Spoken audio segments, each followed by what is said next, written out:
Sa Jinga Juice, mismo ang may-ari na si Gary Norman ang tutulong para maabot mo ang mga pangarap mo sa buhay. Ang 10 years expertise niya sa sales and leadership kung saan siya nagtagumpay. Libre niya itong ituturo sa lahat. Isa to sa bunga ng pagsisikap ko at bilang pasalamat, papunta na rin ako sa inyo para matulungan ho kayo.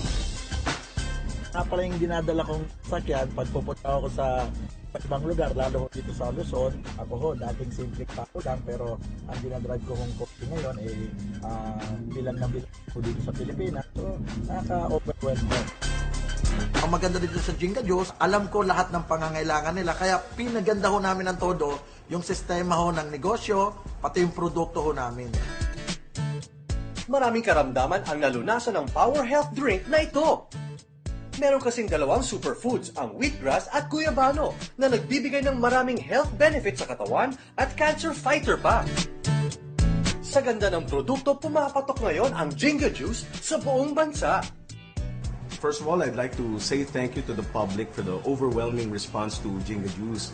No, our sales expectation have been triple actually. Gusto ko pa po ngayong imbitahan the professionals, the doctors, the lawyers, yung mga managers po dyan. Lahat po tayo, nag-iisip po tayo ng magagawang extra income after work. E di pumunta na lang po kayo dito sa Jinga Juice at gawan po natin ng negosyo yung extra time po natin. Di na po kayo kailangan mag-intay po ng 20 years, makakuha lang po tayo ng retirement po natin. So lahat po ng extra time po natin, gawin na po nating Jinga Juice. Ipinagpalit ni Chito Alcantara ang 11 years employment niya sa bangkong pinapasukan, kapalit ang negosyong alok ng Jinga. Ang empleyado kasi minsan nakarelay ka na sa benefits, no, nakarelay ka na sa mga loans, pero pag tanungin mo kung nakaipong ka or ano ba na-save mo, medyo hindi rin ganong kabilis. Kaya nung napunta ako sa Jinga, nakakagulat talaga. Imagine mo, for first 5 months, no, nakakuha ko ng isang Fortuner 2013. Kasi ito kasi kagandaan ng negosyo sa Jinga, kitang-kita mo na kung paano mo gawin or paano kikita ang business mo. Stress at lugi ang inabot ng Muslim brother nating si Doc Khairadon Ali na isang optometrist. Sa dami ng business na kanyang itinayo sa Mindanao, lahat na lugi. Pero nang pasukin niya ang Jinga Juice business, dito unti-unti siyang nakabangon.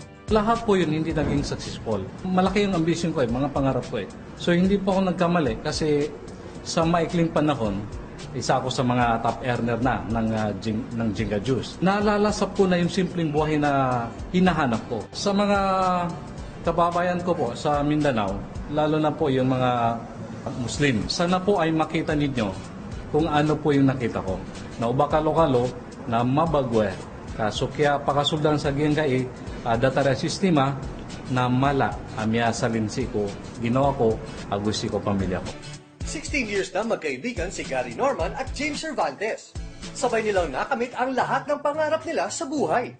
At hindi siya nagdalawang isip na samahan ng kaibigan si Gary sa bago nitong business, ang Jinga Juice. Sa loob ng ilang buwan, isa si James sa mga top earners. Nagkaroon kami ng kotse, bahay, lupa, nakapag-travel, tapos marami kami natulungan tao.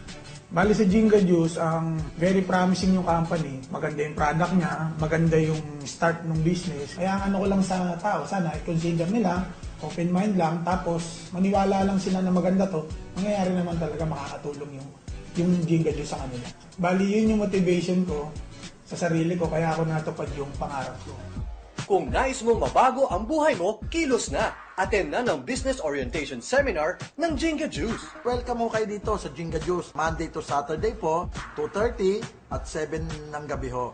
At pag Sunday naman ho, alas 3 ng hapon. Imbitado rin ang lahat sa napakalaking selebrasyon ng tagumpay sa ika-unang anibersaryo ng Jinga Juice sa September 10. So excited ho kami lahat no kasi isang taon na ho ang Jinga Juice. So ito po ay gagawin namin ang first year anniversary namin dito po sa may SMX Convention Center. September 10, alas 5 ho ng hapon. So meron ho kaming pre-concert na pwede hong panoorin ninyong lahat. At welcome ho kayong lahat.